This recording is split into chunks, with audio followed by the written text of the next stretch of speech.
Hey, welcome back to another video. So my youngest son, who now drives my 2010, told me last night there's a problem with his car. So it's the next morning, bright and early, gonna check this out and let's see if we can fix the problem.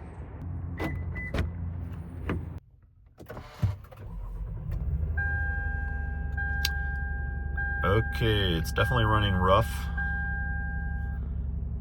The check engine light's coming on and the traction control light is coming on. The navigation system's working, so it's definitely running rough. Okay.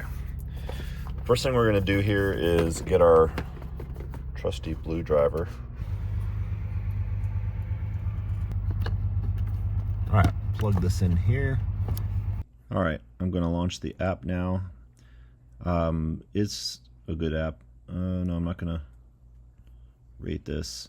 At the top left, you're gonna hit read codes, and since the check engine light is what's on, I clicked or tapped check engine light, and that's just gonna reduce the amount of time it takes because it's going after certain codes. If you pick the read all codes, it will take like a half an hour. Just wants to read. Okay, here we go. So clear, confirm, let's see. Ignition coil E. So it immediately found, what's cool about this is it'll actually find the part for you also of what it thinks is wrong. Okay, so we ran the code reader and the code reader says that it's the ignition coil E, so it's the letters correspond directly to numbers, which means cylinder number 5. So the cylinder number 5, unfortunately, is the rear right cylinder. I just bought these coils at 120,000 miles and they're Denso or OEM. The car has 135,000 miles, so I'm just not convinced that the coil is bad. More than likely it's a connector. Either the connector's bad or the connector's loose or something to that effect. I already took off the cover here. The way these are lined out, you've got your 3 here and then you've got 3 in the back, and unfortunately the one that we need is all the way to the back right, which means just for me to get to it I have to take this whole windshield wiper tray out. I see the skies where every broken dream still flies. You're the fire in my veins, the sunshine in my rain, the calm in every storm.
Okay, now that I got this whole windshield wiper assembly out, I can finally get to the back, but the intake is obviously in the way again.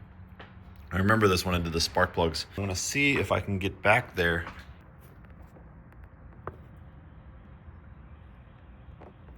Okay, I was able to get to it. That's the connector right there. I took it off and I put it back on. It looks just like these, and basically they're on pretty good, but you can sort of pull and pull it off like that. That's what it looks like on the back. You can see that the clips are broken off, but they don't really do anything. I think the problem is, because you can see there's actually a rubber, see this orange thing? That's actually a rubber seal, and that's what keeps it in there without backing itself out. Okay, so I unplugged the coil connector, plugged it back in, and now we'll see if the car behaves any differently, and we'll go from there.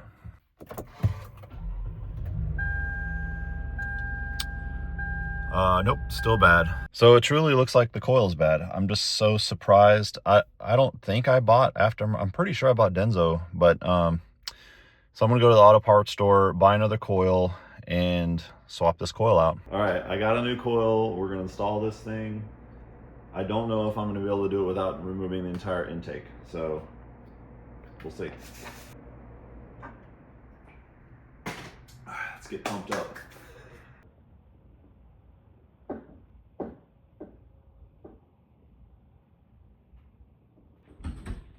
So now the question is, can we get the actual thing out? This. Okay, let's get this stupid piece of wire harness. Wait, it's in the way. It's like directly in the way. What's holding it? Oh, there's a screw right there. This wiring harness, I'm gonna have to try to take off. That's holding this on. Now I can get that out of the way to get this out.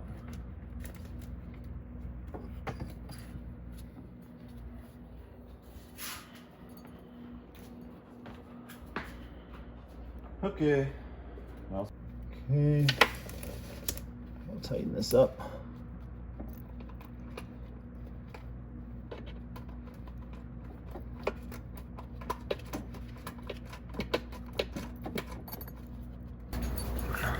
Now we'll start the engine, see if we fix the problem. If we haven't fixed the problem, we got a bigger problem. So we got everything plugged back in. We got the new coil, thankfully, and I didn't cut myself too bad. So if you have skinny arms, skinny wrists, you can do it. But everything's plugged back in, and I just haven't tightened down that wiring harness, which is fine. I'm gonna start everything up. If the check engine light goes away, then it really in fact was a bad coil. If the check engine light doesn't go away, something worse is, I don't even know what. But all right, moment of truth. Let's see what happens. Oh yes, it feels smooth. It does feel smooth. All right, so what I'm gonna have to do is probably clear those codes with the blue driver again. Okay, back connected. Oh, okay. Okay, back to the app here, and the middle top there, clear codes.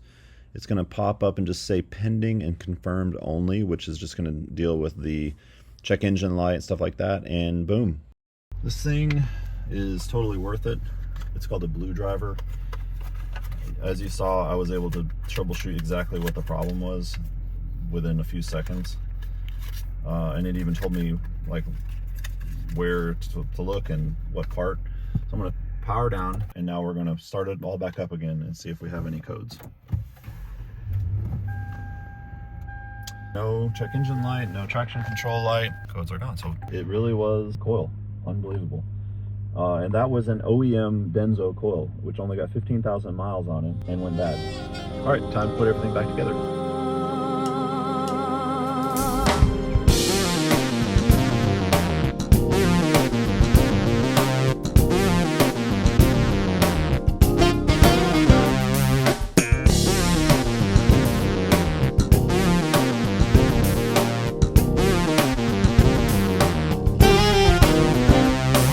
Was new and very strange, blew the squares right off the stage. Few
Great, so we're able to do that without taking the intake apart, which I was really not wanting to do.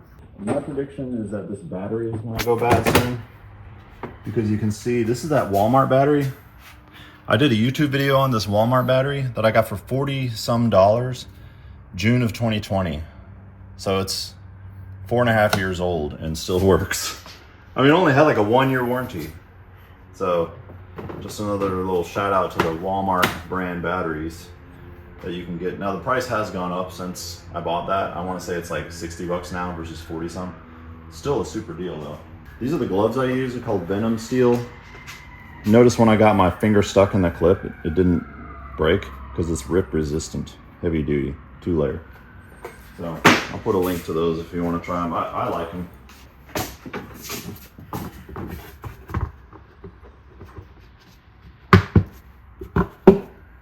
All right, this was, I gave it like a 2 out of 5 in terms of difficulty. If you can get your hands back there, it's just one bolt holding it on, and then you've got your connector here. I was just shocked that this thing went bad. I mean, it even says Toyota on the part. So it's disappointing, but it wasn't that bad to swap it out. It took a couple hours total time. This would have easily been probably $300 to $400 to pay a mechanic or to do this. But hopefully this video was helpful and give you the confidence to do it yourself. Until next time, thanks for watching.